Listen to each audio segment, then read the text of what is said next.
So yun nga guys, nakabalik na tayo. Itong mga donasyon na to, bibigay natin kay Kuya Richard, no? Hindi kayo, samahan nyo ako.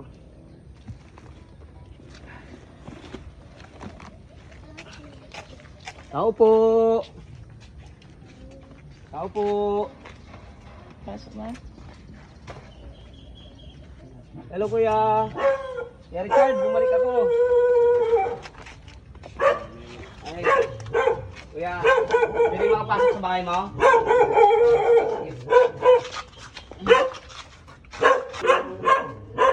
Bigas mo, tapos mga noodles, mga kape, mga gatas, dilata,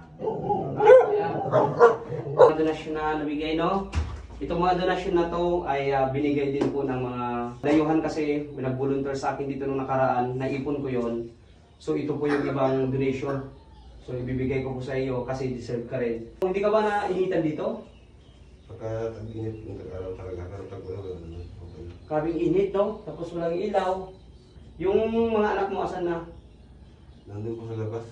Okay, sige. Baka pagbalik ko sa susunod, kung makapadaan ako dito, maghihilo ako sa mga anak mo, no?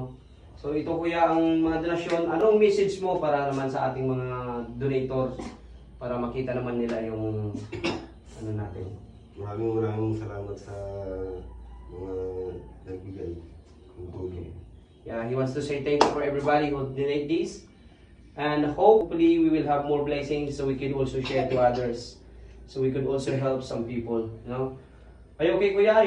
You sick? May sakit ka ba ngayon? May lagnat ka? O Pagaling na rin. magaling na rin? O sige, sige. Kuya, sana po ay makatulong ito sa iyo. May 10 kilo kang bigas at mga noodles, dilata at may gatas at kape na rin po yan, no? Kuya, ikaw ang deserve na matulungan. So, huwag kang mag-alala, mag-pray ka lang, sikap palagi. Uunlad ka rin habang buhay, hindi tayo ganito, no? Maraming salamat Kuya Richard. Guys, nabigyan na natin yung donation ni Kuya Richard. So, ingat ka lagi Kuya ha. Maraming salamat. Sige po. Okay Kuya Richard, maraming salamat. Paalis na po kami ha. Mag-ingat ka lagi. Maraming salamat po. Sige po, bye-bye. Ayun guys. Nabigay na natin yung donation ni Kuya Richard. Ang init. Kailangan ganyan. Magsikap tayo para makatulong sa kapwa. So hanggang dito na lang po tayo ngayon. Please follow and share na lang po ang videos ko para po maikalat. At kung sino man po dyan yung willing tumulong, please, meron po tayong GCash dito. All the donations that you will send to me, it will goes to these people who need some help. Thank you so much for watching.